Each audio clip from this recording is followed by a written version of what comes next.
ওই শোনো, হ্যাঁ বলো। ওদেরকে কলেজে যেতে বলো, আমি মাঠে যাচ্ছি। হ্যাঁ ঠিক আছে।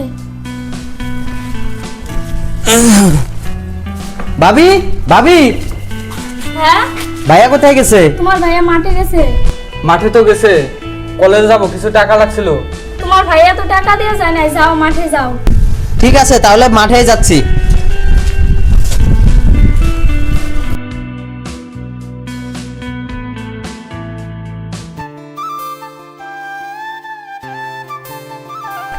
ভাইয়া, ভাইয়া, টাকা দাও, কলেজে যাব। দাঁড়া, আসছি। বল ভাইয়া কিছু টাকা দাও তো। টাকা দিয়ে কি করবি? ভাইয়া তুমি টাকা দিলে দাও, না দিলে না করে দাও। এ তুমি কি করলে? ওদের গায়ে হাত তুললে? যা, তোর দুজন আমার চোখের সামনে থেকে দূর হয়ে যা। দেখলি তো, ওদের দিনে দিনে যত মানুষ করার চেষ্টা করছি, ওরা আরো অমানুষ হয়ে যাচ্ছে। দেখো আজ হাত উঠে গেল। চলো বাসায় চলো। দেখছিস, ভাইও আজ আমার গায়ে হাত তুললো।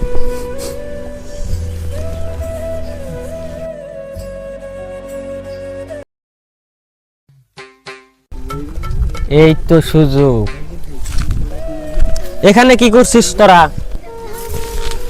কি বলবো, আমাদের ভাই আজ আমাদের গায়ে হাত তুলছে। হ্যাঁ, হাত তুলবে না কেন?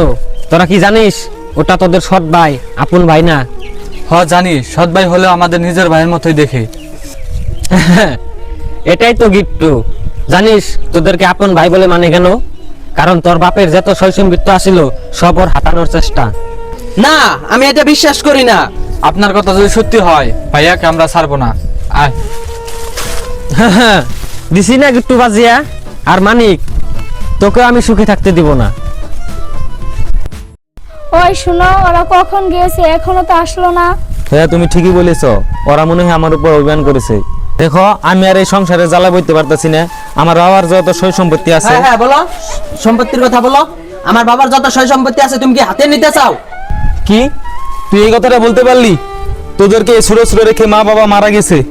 আমি মা বাবাকে কথা দিয়েছিলাম তোদেরকে মানুষের মতো মানুষ করব, আর তোরা কিনা আজকে এই কথাটা বললি। বাদ দাও তো তোমার হাতের মায়া কান্দা। আমি ওই সব বুঝতে চাই না। আমাদের সম্পত্তি লাগে, সম্পত্তি ভাগাভাগি করে দাও। সম্পত্তি? হ্যাঁ, তোদের সম্পত্তি আমি তোদেরকে বুঝিয়ে দেব। ওগো, ওদের সম্পত্তি ওদেরকে বুঝিয়ে দাও।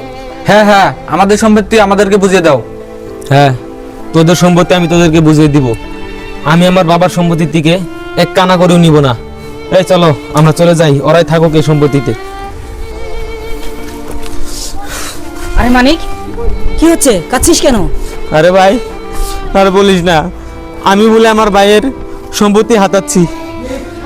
এটা তুই কি বলছিস? রাখি, রাখি, দেখছি আমি। হ্যাঁ বলেন।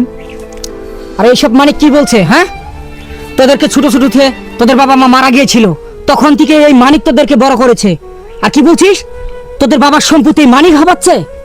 আর ছাড়ো না ভাই, ওদেরকে বোঝানো যে কথা, অন্ধ মানুষের কাছে আয়না বিক্রি করা কি কথা? ওদের বুঝে লাভ নেই। হ্যাঁ, তুই কথাটা ঠিকই বলেছিস। ওদের বোঝানো কি দরকার আছে আর? হ্যাঁ, ওরা কি ওখানে ছোট আছে? তোরা কি জানিস মানিক কেন বাবা হতে পারেনি? শুধু তো ওদের দুই ভাইয়ের কথা চিন্তা করে। ভাইয়া, মানুষের কথা শুনে তোমার সাথে বহুত খারাপ ব্যবহার করেছে। ভাইয়া তুমি আমাদেরকে আরে আরে, আমার বুকে আয়। তোরা আমার বুকে ছিলি আর সারা জীবন থাকবি। চল ঘরে।